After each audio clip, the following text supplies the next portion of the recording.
I don't know, well, I do know why I got talked into doing this. Because a lady by the name of Betty Kurtenacker, she's such a nice gal that if you say no to her, you'll kick yourself. So I decided that I would do this. Of course, she didn't have to fight me too hard. I said yes fairly soon after she broached the subject. What can I say to you? I think this has been gone over several times by other people, and I've talked it over naturally with my countrymen. But what Betty asked me to do is give you a little background about the neighborhood, the Greenbush, the bush. Well, I start off by saying I was born in Dixie in a boomer shack, a tumble-down old shanty by the railroad track. But you wouldn't buy that. But the truth of the matter is, I was born in a shanty about a block from the railroad tracks, on Milwaukee Road. I was born at 818 Regent Street. And in fact, our home site is still standing. It's next to Faroni's grocery store, a 3-floor home.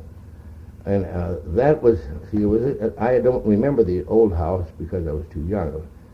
Our house was remodeled in 1921, and that's where we got the big house. And I mean, just big house.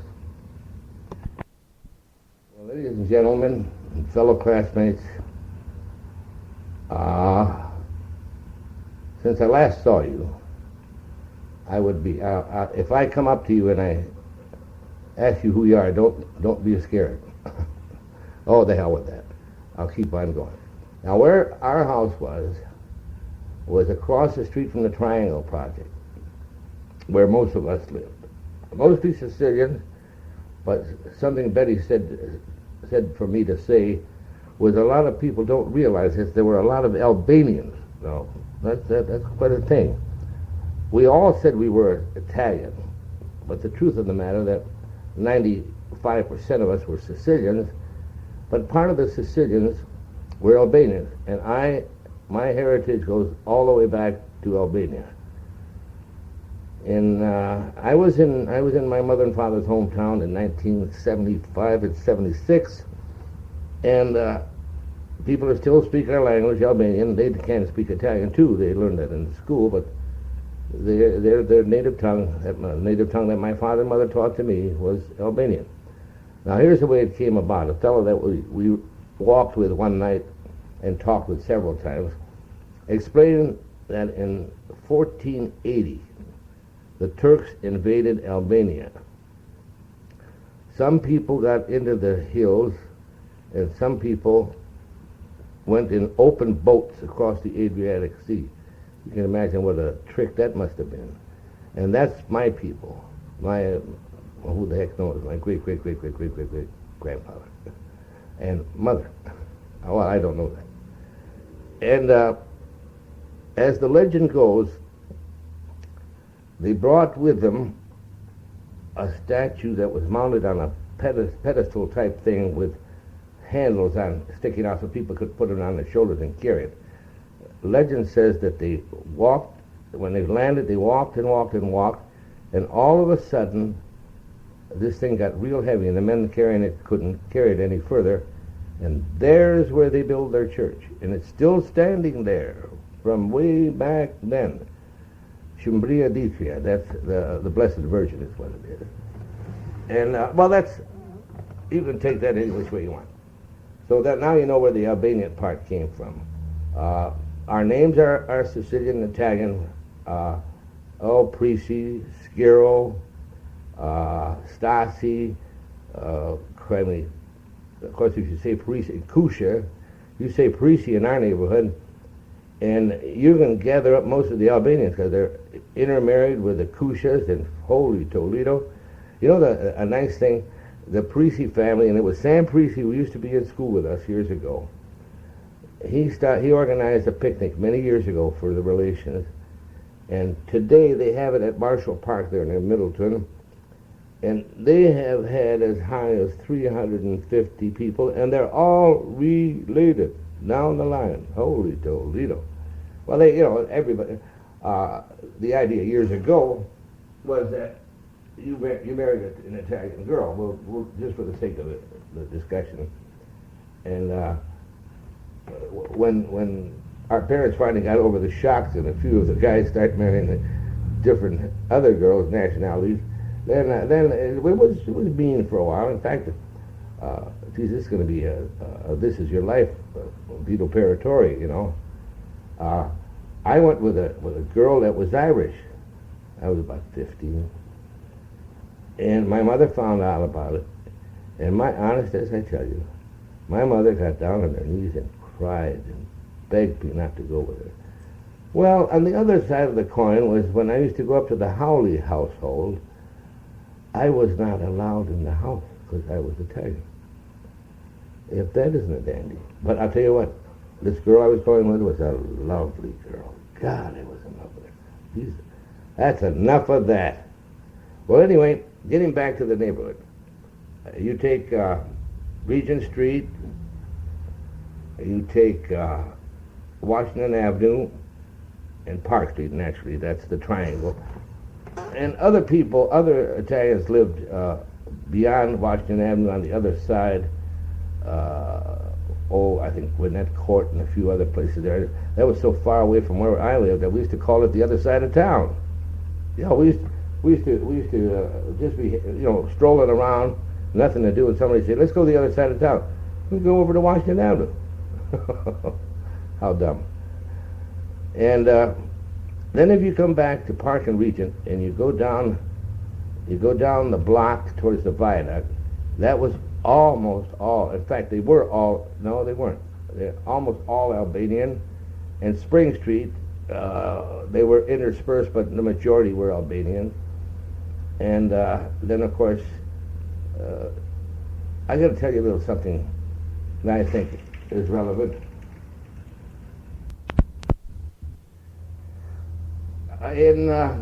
My father got here in 1909, and my mother and my oldest sister Frances came over in 1911. And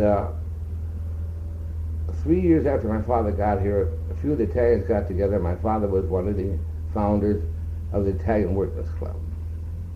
And initially it was supposed to be for all of the people in the neighborhood, but there always was a little animosity. We got along with the other people, but there always was a little animosity between Albanians and Sicilians. So they didn't want to go in with the Albanians, so the Albanians went exclusively on their own. Now, you couldn't get in that baby with a crowbar unless you were an Albanian Sicilian. And they started their own club, which was the Byzantine Club. Oh, anyway, that animosity wasn't anything that nobody got hurt in the process. It was just a few hard feelings and it was over with. And today in our club, we have quite a few people from the Byzantine Club that are in our club now. But hey, gang, we had in our bylaws you had to have Italian parentage. And do you know we revised that law about 2 years ago or so? And if your mother was Italian, you could get in possibly if your father was Italian, your mother was Norwegian. But to have the Norwegian father and a Sicilian mother, they couldn't get in. Well, when they revised it, they allowed anybody, as long as their parentage goes back to Italian. And would you believe the first guy that got in our club? Oh, I'm dying. His name was Dave Connors. His mother was a Lombardino, and father was Richie Connors. But now we have several people like that, and what the heck? Look at the years that have gone by. I mean, how long do you keep these things? How long do you feel that animosity? You're dumb, yeah. But at the present time, the Italian Workmen's Club is going pretty strong, and no commercials. I'll stop right there. What can I tell you now?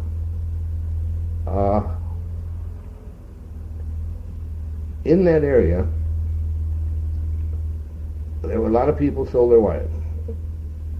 It's natural. You make wine, and you got too much, what are you going to do with it? Throw it down a drain? You don't do that. And it so happened that my father was one of those that he made wine for himself, and some guy that he knew that used to work with, my father would invite him down for spaghetti and some wine. And one day he said to my father, he said, my bosses would like this kind of this wine. Would you sell them any? Well, you know, things were tough in those days. My father was working on the garbage truck, for God's sake. I think he got $6 or $8 a week with 4 kids at that time. And he said, yes, that's the way he started, by the way. And I thank God that he did. I'm not ashamed of it. I used to be. I will tell you the truth. I used to be, but I'm not. In fact, I'm proud of it. We met some wonderful people. Because this is digging a little bit, but don't let it scare you. One night a kid came up to me, and when I had my business, he says, I heard something about your father. I said, what'd you hear, Pete? He says, I heard your father was a bootlegger. And I said, if your old man wasn't a drunkard, he wouldn't have known my father was a bootlegger. You know, you got to defend yourself, otherwise you're nobody. I got to get back to talking about the neighborhood.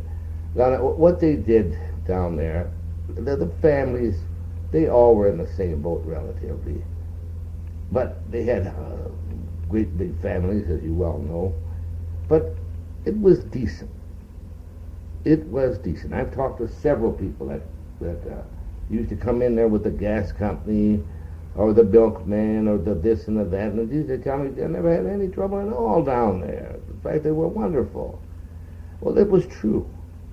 There was a time when there was some bangity going on down in that neighborhood, but they were doing it to each other, and this was that hot temper of theirs was going overboard. But for information purposes, there were 14 people that got planted out in here at the Resurrection Cemetery. But I thought about it the other day. I thought, for God's sake, if you were to take the number of people that have been knocked off around here lately, it'd make us look like pikers. So anybody who was scared of the bush in those days, and even today some people still have it, there was nothing to be afraid of. The one thing that you had to do is behave yourself. You couldn't horse around, you couldn't whatever. If you did that, and one of our people would like you, and if somebody just punched you for some stupid reason, and you told that man, that Sicilian you were drinking, whose house you were drinking at, he'd go find the guy and he'd beat his head in practically. But that's the way it was. So they came in there. I know the evolution of this thing. I've talked it over so many times with our people. The evolution of this thing was they came to us and told us they were going to tear down the neighborhood, and the original concept was they were going to move the houses. They were going to move a block or two and tear it down, build houses, and have the people stay right there. Oh, how they didn't do it. I think it was started in 58, and in 63 they were complete. And it took about 8 years before they built anything on that property. Please, I'm not going to talk very long on this because it makes me mad. It makes me sick. But you see, we as the younger people would have eventually moved out of the neighborhood, which I did myself. I left my mother's house. I was married in 45. I left my mother's house at 49 and then bought my own house. That would have happened. But here were these people who had lived in this neighborhood for all these years. And all of a sudden they're going to take and chop them up. And one thing they did that was terrible. They didn't give them a heck of a lot of money. And I know this to be true. Ooh, I know this to be true. One of the officers in the city government one day when I was up the city county building, he said, I'll give you his name. I'm not ashamed or afraid of this guy. They said Rupena was going around telling people how he beat those Dagos out of a lot of money. Well, I just say for his sake and his wife's sake and his kids, it would have been pretty bad if there'd have been some of those old mustache Pete's still around. Mr. Rupena would probably be Well, where Hoffa is, same place. Can't find either one of them, I guess. I wouldn't be able to find either one. That's enough of that, too. So anyway, I'll tell you, that cough was a professional cough. That was to clear my throat because I was smoking. I'll tell you that one day how this came to me. You know, I'll preface it with this. They took away their grocery stores. They took away their churches. There was the Italian Methodist Church on dispersed throughout the town. They go and live with their daughter or their son or this and that. And one day I was driving down Midvale Boulevard, and right behind it, I don't know the street right now, and I saw one of the old-timers walking around in front of this house, and I thought to myself, what the heck is he doing out here? Like I felt the same way when I moved out to 4734 Odana Road, and my name was in the paper one day, and I thought, what's a guy by the name of Vito Paratore doing on Odana Road? That's the way it gets you. But with the old-timers, their friends were there, their relatives were there. Those people didn't have the chance to live out their later years with pride and dignity. They took and destroyed the neighborhood. And it wasn't me that said this, I thought this first, but a guy I was talking to one day who was not Italian, he said, I wonder how many old people died before their time. That's enough. So anyway, I'm going to just say a little bit to you people because you're my people. Some of the happiest years I've spent in my life has been 4 years at West High School. I thank God for whoever's here is here, and let's be optimistic about this. Let's have another reunion. I'll let Betty Kurtenacker figure that out. She is pretty good at it. Well, God bless you all, and thank you for listening to me.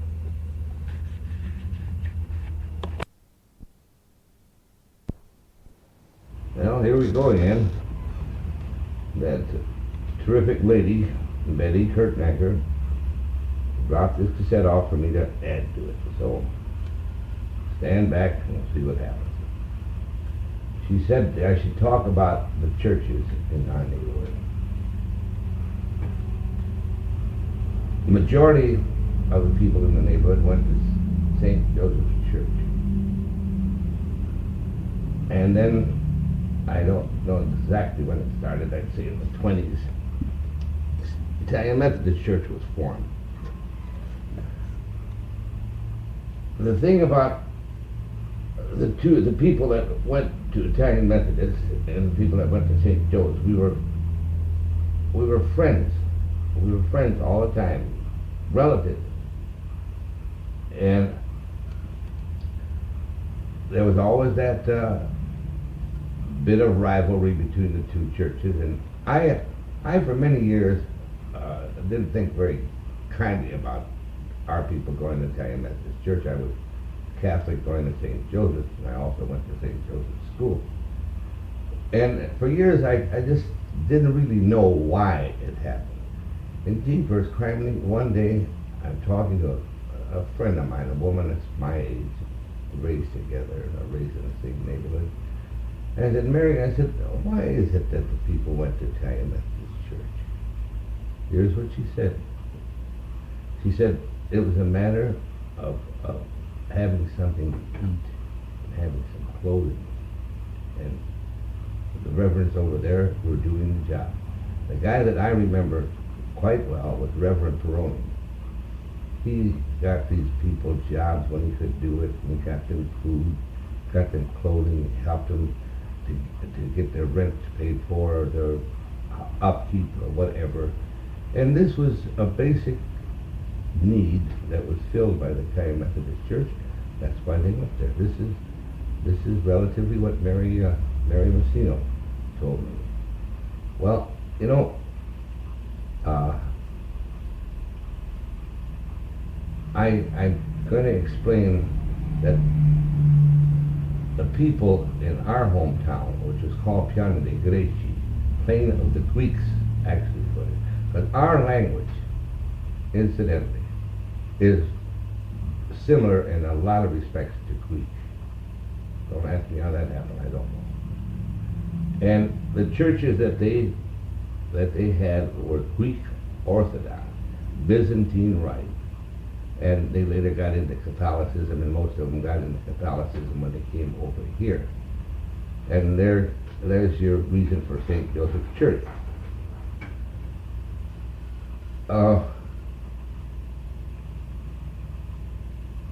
In the old days, you had to go to church. I mean, not only did the nuns tell you that you had to go to church, and the priest told you, your parents told you. And in a lot of cases, the mothers were always faithful, most every one of them.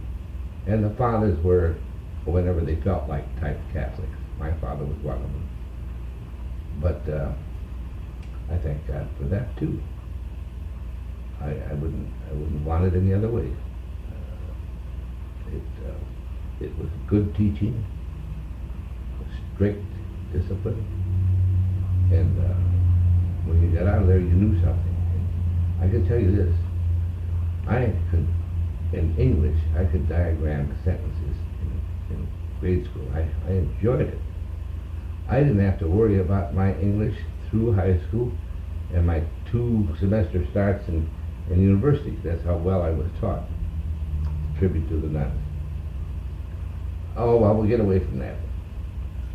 The people in our neighborhood looking for work, a lot of them came over as section hands when they were contracted for. The others just came over on their own. And speaking of my father, this was typical of a lot of them. My father went down to Rockford with another man, I don't know who it was. And they had money to get there. They were going to try to find work. And they didn't find work. So they had to come back. And they had no way of making it back. They didn't have any money. They walked from Rockford, Illinois to Madison. And in those days it was 72 miles. My father got a job at the tobacco factory. And that was $1 a day, stripping tobacco. He got a job on a garbage truck. And then we come into 1920, the Volstead Act, the thing that was going to outlaw drinking for good, and you know what happened. I don't have to tell you that. So I'll tell you something about our neighborhood that I like to reflect on. Our clubhouse was built in 1920. And as a young man, a youngster, even a child, I remember going there and they had baptisms, they had marriages, receptions, they had any occasion that there was called for a dance, they would have one. And the place would be jammed. And a lot of the women brought their babies. And they had 2 pool tables. They used to push those up against the wall. And they had the babies side by side like cordwood while the mother went out and danced. And I'll never forget that. And on those cold days in the winter, when the door would open up, the steam would just come out. You could see it billowing in the light. I remember that too. But they had their funerals there. I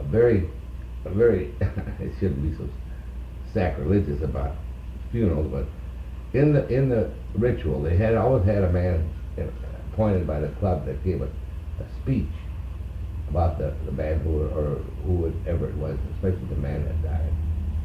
And in the ritual, he would call the man's name 3 times. And if he didn't sit up, he was dead. Don't you worry about that. It used to strike me funny. And Lavoratori Siciliani, Clubbo Lavoratori Siciliani, meaning working men's club. And then they added Mutuo Soccorso, mutual aid.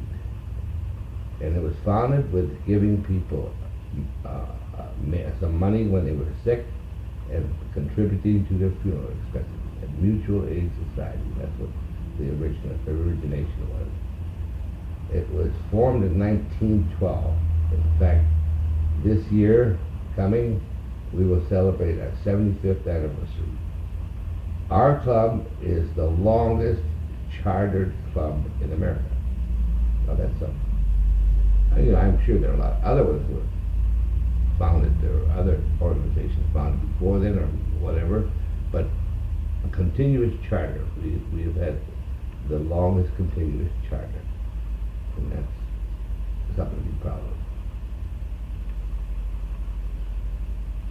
We're a proud people.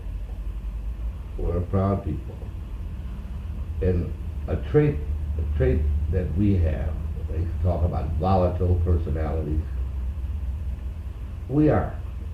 Not all of us. There's some that just don't raise their voices, but they're few. We're the type of people that we have no gray in this situation. We either like you or we don't like you. If we don't like you, we don't want any part of you.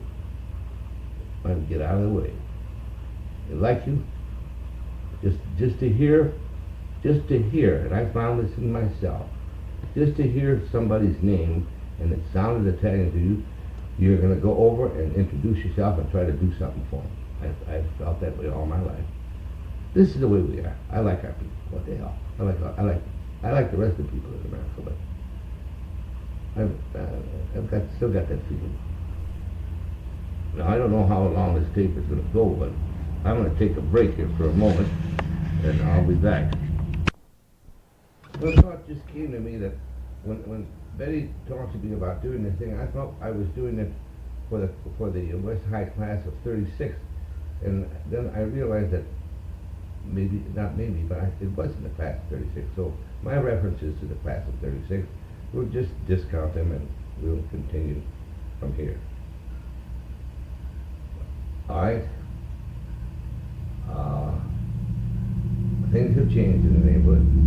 Of course, we have to mention once more that the destroying and tearing down of the neighborhood just killed everybody's soul for a long while. And we've intermarried with a lot of different nationalities. We try to maintain our tradition and our feeling. But what we have to realize is that after we go, there won't be that. Even though we have several young men that we've gotten into the club within the last few years. We've got some real dandies, but the feeling is diminished. And when we go, I hope they keep it up.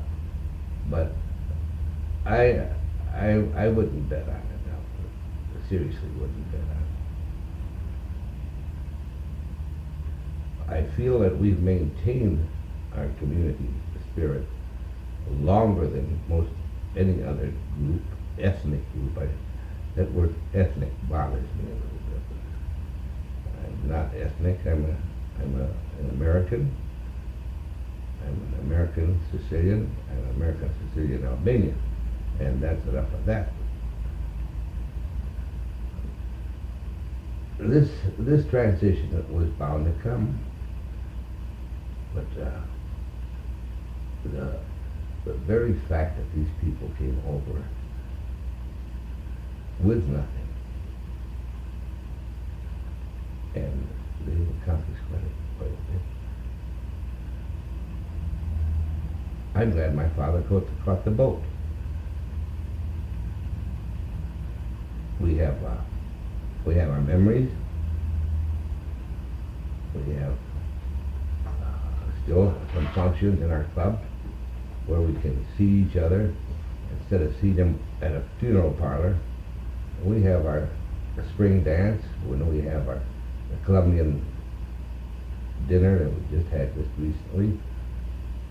And then we have our Festa, which originated as a picnic, and then we developed it as Festa in the last few years. So we do get a chance to rub elbows with each other and be new acquaintances.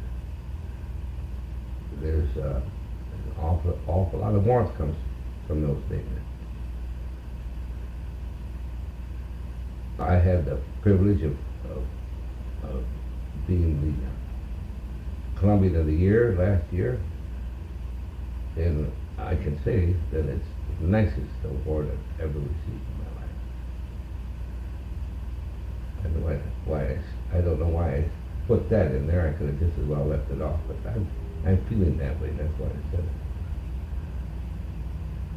Well, there's a difference in this sense of the word of getting back to our childhood days. Not having money was not a bad thing. It felt bad,